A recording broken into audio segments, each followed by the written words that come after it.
quién he de compartir estas buenas nuevas? Con usted, mi querido amigo, mi querido hermano, mi hermana querida. Gracias por estar atento allí con su dispositivo para conectarse con las diversas plataformas en las que Vida TV está transmitiendo la voluntad de Dios. Yo soy uno de los más pequeños que me preocupo vez tras vez por compartir con usted realmente lo que nos conviene.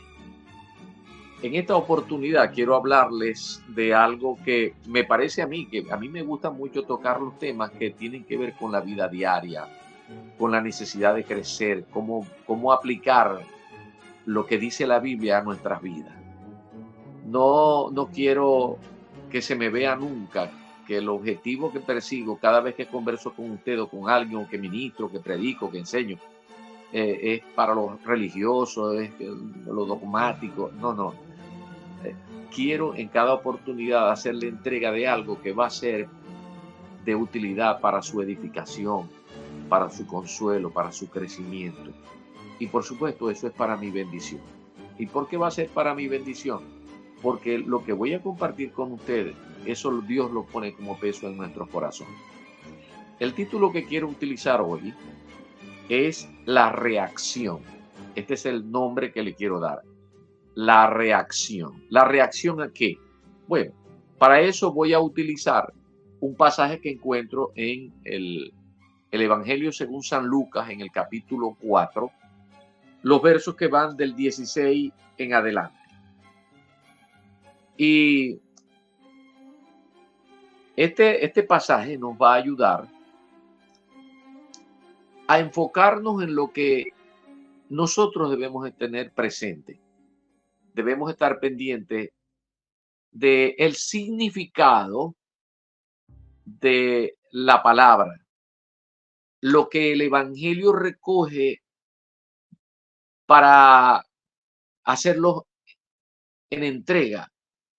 Dios lo hace en entrega a través de los diferentes ministros, que son regalos de Dios para la iglesia. Recuerden que Dios proveyó para la iglesia ministerios, que se llaman los ministros, apóstoles, profetas, evangelistas, pastores y maestros, con el firme propósito de que nosotros podamos alcanzar una estatura, un crecimiento, una madurez, una adecuación, de manera que cada quien nos encontremos haciendo el trabajo que nos corresponde, como nos pensó Dios sirviendo a su causa. El Señor Jesucristo, en una oportunidad, fue a la parte norte donde él se había creado, en Nazaret, y allí se acercó al lugar donde se reunían todos los judíos, porque estaba lejos de Jerusalén, es la parte norte de Israel. Entonces, cuando la gente no podía ir al templo que estaba en Jerusalén, ellos se reunían en otros lugares. Esos lugares se llaman las sinagogas. Y generalmente habían unas personas al frente de esa sinagoga. En Nazaret había una sinagoga. Y dice la escritura aquí en Lucas 4, versículo 16, vino a Nazaret donde se había criado, y en el día de reposo, porque eso era generalmente lo que hacían, que en el día de reposo, en el sábado, se reunían para estudiar, para los asuntos escriturales. Entró en la sinagoga conforme a su costumbre y se levantó a leer. Y se le dio el libro del profeta Isaías. Y habiendo abierto el libro, es decir, el Señor Jesucristo buscó, halló el lugar donde estaba escrito, es decir, que para nosotros es el capítulo 61 de Isaías. A él se le dio ese libro. Entonces él buscó donde es que Isaías 61 proféticamente nos habla de esto, que solamente Lucas toca una parte. Pero él escogió esa parte para transmitirle al pueblo de Israel y a los que estaban allí en la sinagoga específicamente, para compartirles de lo que él tenía en su mente y que estaban llamados ellos a entenderle. El Señor Jesucristo vino y durante 3 años y medio estuvo llevando a efecto esa vida pública en la que él enseñaba el evangelio del reino. Él trajo el evangelio del reino, las buenas nuevas de salvación. Él era el Hijo de Dios y él vino a enseñar no solamente la esencia de las escrituras, sino también a vivirlas, a testificarlas. Entonces dijo, y recoge el versículo 18, el Espíritu del Señor está sobre mí, por cuanto me ha ungido para dar buenas nuevas a los pobres, me ha enviado a sanar a los quebrantados de corazón, a pregonar libertad a los cautivos y visita a los ciegos, a poner en libertad a los oprimidos, a predicar el año agradable del Señor. El Señor Jesucristo, a propósito, usted tiene que hacer un ejercicio mental conmigo y trasladarse en la imaginación a lo que pudo hacer aquel momento. Al Señor se acercó a la sinagoga, él traía un propósito bien definido, le entregan el libro del rollo, pues, contentivo del profeta Isaías, y él busca allí la cita, esta que acabamos de compartir, que no es otra cosa que Isaías 61, algunos versículos del capítulo 61 de Isaías. Dice la Biblia, y eso es lo que yo quiero compartir con usted, lo que pasó en ese momento. Y dice, enrollando el libro, lo dio al ministro, es decir, al ayudante, al que le dio a él el rollo, y se sentó. Y los ojos de todos estaban, los que estaban en la sinagoga, estaban fijos en él. Imagínense usted, el Señor Jesucristo lee el pasaje, lee los versículos o el trozo que él quería leer, lo compartió, se sentó y todos comenzaron a fijar la vista en él, como que esperando algo más. Y el Señor Jesucristo captó algo muy importante, que esto suele ocurrir mucho en nuestras congregaciones. El ministro regularmente no hace esto de leer y luego se sienta. Eso lo hizo el Señor Jesucristo como un acto de provocación, digo yo. ¿Por qué? Por lo que continúa el desarrollo y la explicación que hace Lucas en este pasaje de lo que aconteció en ese momento allí en Nazaret, en la sinagoga de Nazaret. Entonces el Señor Jesucristo se sentó y luego la gente, los que estaban allí, estaban esperando, bueno, ¿qué más? Y él para que prestaran la debida atención, que se centraran en lo que él había dicho, él les dijo, comenzó a decirles, dice aquí Lucas, hoy se ha cumplido esta escritura delante de vosotros. Cuando él le dice así, comienza la provocación. Muchas veces nosotros estamos predicando, traemos el versículo o la cita bíblica en cuestión y luego disertamos y tenemos un rato disertando. Y muchos de nuestros hermanos, al término de la disertación de la palabra, de la predicación, de la enseñanza, dicen, ay, qué bendición, qué bueno. Y eso fue lo que hicieron precisamente aquellos que estaban en la sinagoga. Y todos, escuchen bien, dice el versículo 22, y todos daban buen testimonio de él y estaban maravillados de las palabras de gracia que salían de su boca y decían, ¿no es este el hijo de José? ¿No es este el hermano que vive en Maracaibo o el negrito de las delicias? ¿No es este el predicador que, oye, qué bonito predica, qué lindo, qué bonita la exposición que tuvo, qué concatenación de ideas? Oh, qué bien, qué bien. Pero eso no es todo, eso no era lo que quería el Señor Jesucristo. El Señor Jesucristo no llegó a la sinagoga para que lo miraran y dijeran, oh, qué bien lo hace. Ni nosotros predicamos para que alguien pueda decir, qué bien lo hace. No, hermano. Lo que hace el Señor Jesucristo y lo que nosotros tratamos de hacer es que cuando llevamos un mensaje, este debe ser recibido y entendido. Y el Señor Jesucristo, cuando se acercó, era con el firme propósito de que esa generación que ya había tenido información de lo que él había hecho en toda la región, en Capernaum, que había hecho milagros, que se había corrido la voz de lo que había hecho en Nazaret, que se había corrido la voz de lo que había hecho en las bodas de Canaán. Entonces, el Señor comenzó a decirles como para que ellos reaccionaran.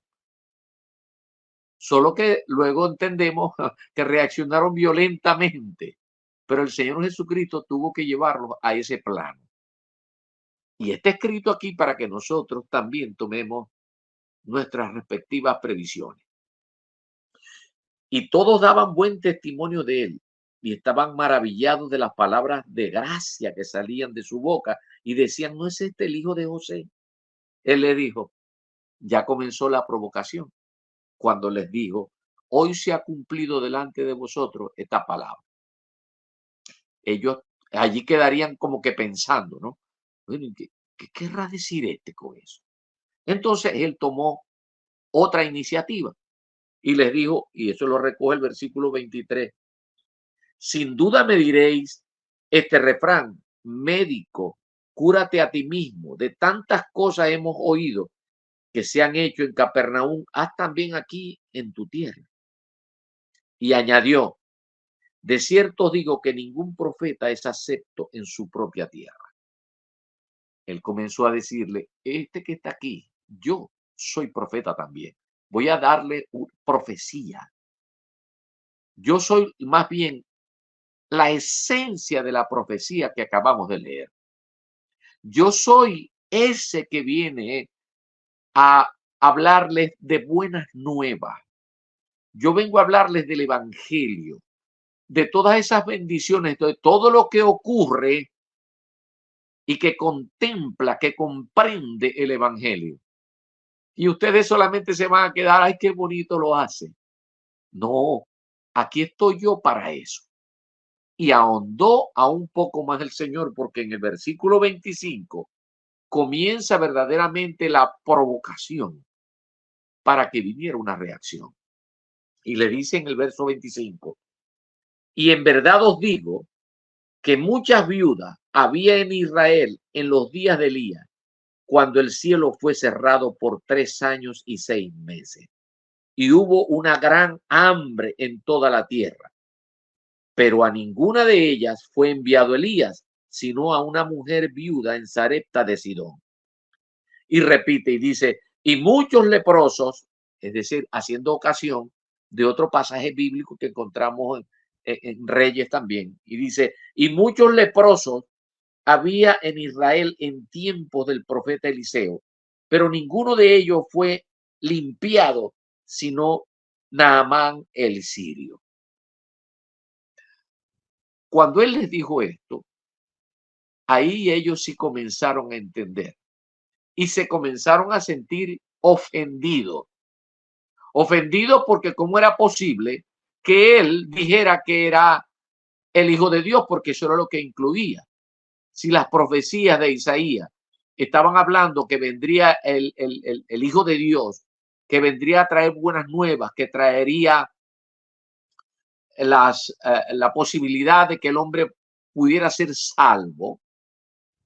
Entonces, ¿salvos de qué? Dirían ellos. Nosotros somos hijos de Abraham. Nosotros somos el pueblo escogido.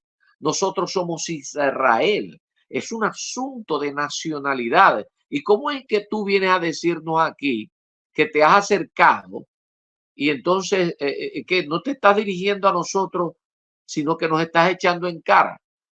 Que otrora Elías fue enviado a los que no eran israelitas y lo atendieron, que vino hacia el general del rey de Siria y fue atendido Eliseo. ¿Y qué de nosotros? Nosotros somos israelitas, somos una nación escogida. Y el Señor no quería que ellos entendieran eso de esa manera. Por eso se ofendieron. Y dice la Escritura, al oír estas cosas, todos en la sinagoga se llenaron de ira y levantándose le echaron fuera de la ciudad y le llevaron hasta la cumbre del monte sobre el cual estaba edificada la ciudad de ellos para despeñarle. Mas él pasó en medio de ellos y se fue. ¿Dónde está el centro del problema? Es que ellos veían el asunto como algo de nacionalismo. Y el Señor quería que entendieran que todo lo que representaba él, que el evangelio que él trajo, eso tenía consecuencias positivas que ellos no habían considerado. Él les dijo, mire, ustedes hasta este momento no han entendido que hay que vivir por la fe. Y les he hablado de la fe muchas veces. Aquí hay que creer. Aquí las personas no son salvas porque son hijos de Abraham en los términos naturales. Aquí se requiere creer y eso está atado a la fe. Y ustedes no han entendido. Pero cuando Elías vino hasta un lugar que es de los gentiles, allí en Sidón, en Sarepta, allí vino un hombre en nombre de Dios y la mujer que estaba allí lo recibió, lo atendió. Él le dijo, dame a mí primero agua, haz un pan, prepárame un pan porque tengo hambre. Y ella ella le dijo, lo único que tengo es un poquitico allí de aceite y un poquito de harina que estoy esperando preparar para mi hijo y para mí que después muramos. Y entonces Elías le dijo, no, primero a mí. Hay que atender primero la palabra de Dios, el mensajero. Hay que atender eso, hay que darle cabida. Y ustedes no me están dando cabida a mí, que hoy se está cumpliendo esta palabra delante de vosotros y ustedes diciendo, ay, qué bonito predica. Eso pasa hoy todavía. Dios está dando una palabra a través de los ministros y los ministros, qué bonito predica, pero no perciben la esencia. Él estaba predicando o estaría predicando 3 años y medio, el mismo tiempo en que los cielos se cerraron para que no hubiese sino necesidades. Porque el único que trajo la palabra durante 3 años y medio fue el Señor Jesucristo. Y tenían que comer el pan que Él les trajo. Igual que lo que pasó con el tiempo del profeta Elías, que se le apareció a la mujer y que la mujer viene a representar la iglesia, porque es de los gentiles. Ella le creyó al profeta Elías. Y el profeta Elías, cuando fue atendido, entonces le proveyó el aceite y la harina mientras pasaban los 3 años y medio. Mientras hubo ese tiempo que el cielo se cerró, donde no había palabra, donde había una necesidad grande, donde había hambre, el profeta le proveyó la palabra, le proveyó la forma en la que tenía que ser activada esa palabra, que no es otra cosa que el Espíritu Santo de Dios activándose en favor de aquella mujer. Y todo eso es simbólico de lo que está expresado allí en el Antiguo Testamento, pero que el Señor Jesucristo lo trae a colación precisamente. ¿Por qué? Porque aun cuando él se había acercado como profeta también, diciéndole que no solamente él era el profeta, sino que él era la esencia del profeta que se estaba cumpliendo delante de ellos, que durante 3 años y medio iba a traer una palabra y que ellos iban a tener, iban a ser saciados verdaderamente con la palabra que vino del cielo, que él era el pan de vida. Ellos no lo recibieron, no lo recibieron. Más bien el Señor Jesucristo dijo, no hay profeta con honra en su propia tierra, porque es que están esperando otras cosas espectaculares, generalmente. Hoy hay muchos siervos de Dios, muchos ministros que con palabras sencillas traen la palabra de Dios y la gente no quiere creerla porque está esperando la lengua enredada de un extranjero que les diga lo que el siervo les está diciendo desde hace rato y no quieren hacer caso. Usted me entiende de lo que estoy hablando. ¿De qué les estaba hablando? Del hambre. Solamente el hambre es saciado con el pan de vida. Y ellos lo estaban rechazando por la idea del nacionalismo, por el orgullo de ser hijos naturales de Abraham, de descender de allí. Entonces ellos creían que era por eso. Y no es así. Ellos estaban obviando la fe. La fe que implementó la iglesia que ya estaba representada en la viuda de Sarepta. Otro aspecto muy importante es que la viuda, que es una condición social, no tenía esposo. En Jesucristo nosotros tenemos el esposo. Y de acuerdo a las escrituras en el Antiguo Testamento, muchas veces Jehová de los ejércitos les dijo que él era como el esposo de Israel. Y ellos no entendieron eso. De manera que utilizó muchas figuras retóricas para simbolizar lo que él les estaba diciendo en ese momento. Cuando les habló de Naamán, que era el general que al principio, de acuerdo a lo que registra el Antiguo Testamento, el Señor Jesucristo utilizó también ese ejemplo. De una manera muy especial, una joven estaba allí en Siria y oyó y sabía de la situación de enfermedad de lepra que tenía el general. Y ella le dijo, allá hay un profeta, Eliseo, ve a casa de él y habla con él y él te va a sanar. Y este hombre, siendo sirio, un oficial, un general, creyó, porque es un asunto de fe. Al principio el orgullo no le permitía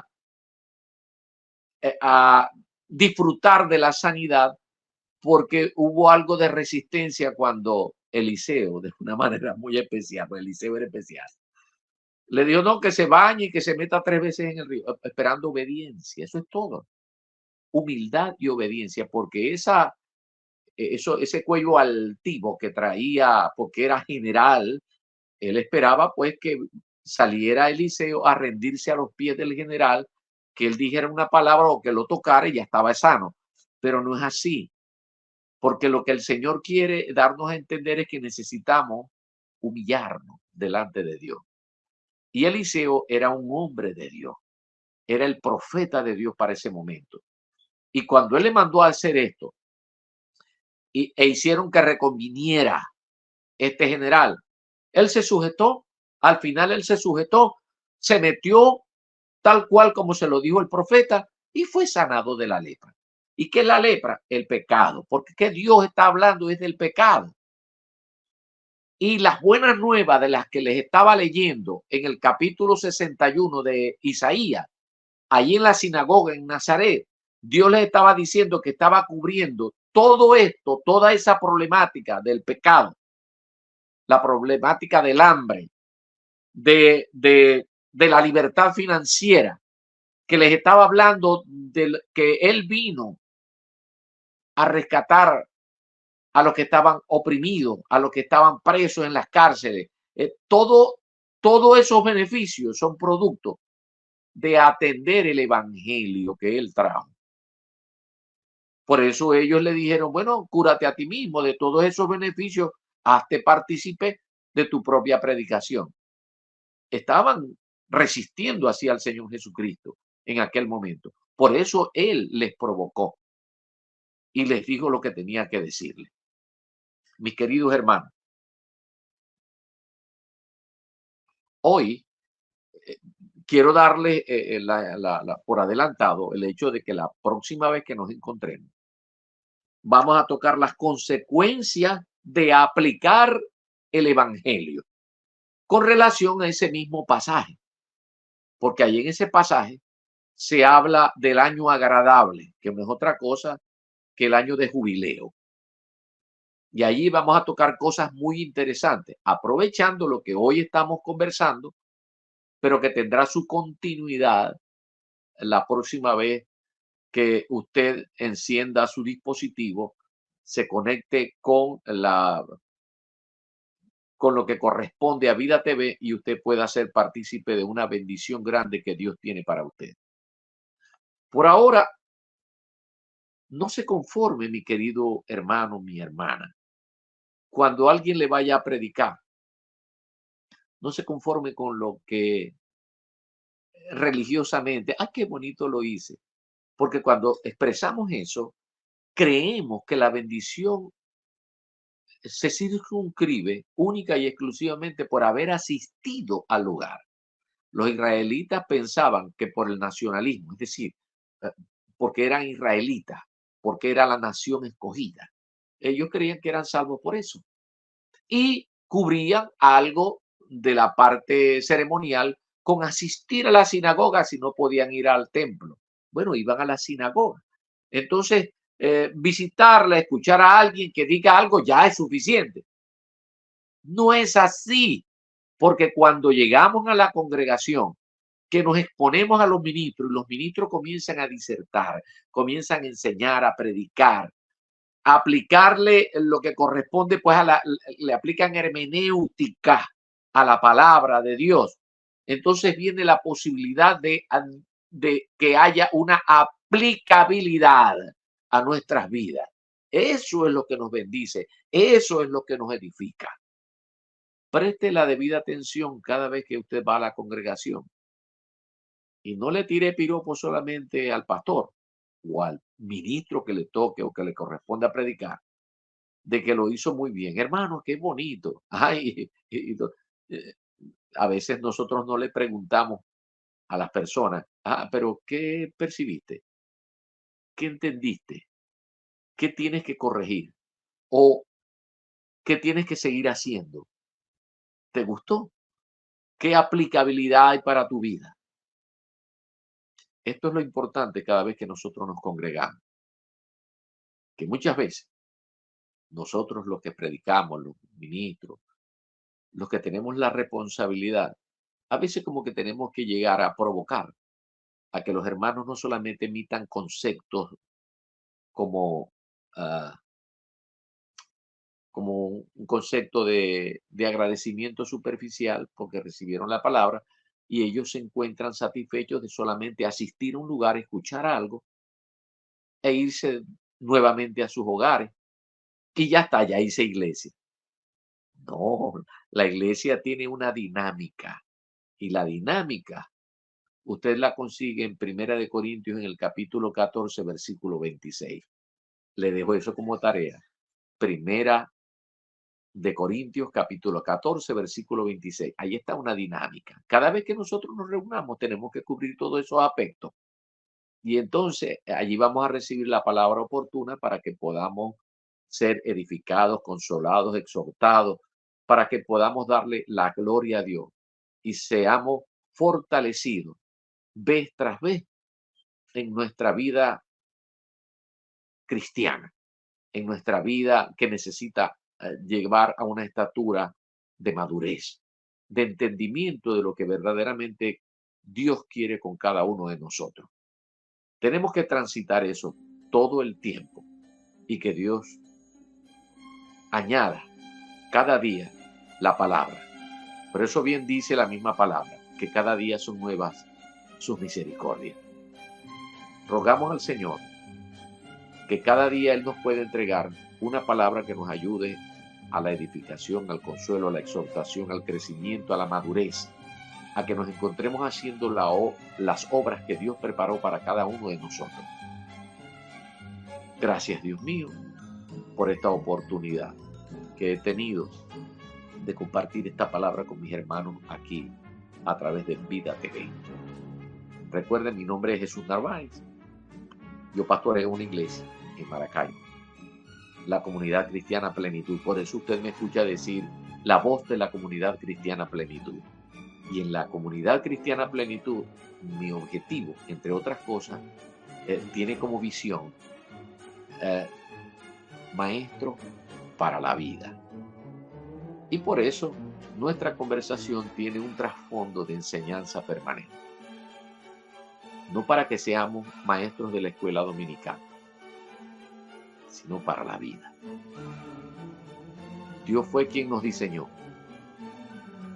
Y en la Biblia está el manual de vida. Mis hermanos, comuníquele este mensaje a otros hermanos, a otros amigos, que le den like. Necesitamos eso para que se puedan multiplicar más las posibilidades de que otras personas también reciban lo que por gozo hoy tenemos al encontrarnos vez tras vez a través de Vida TV. Que el Señor me los bendiga en sumo grado.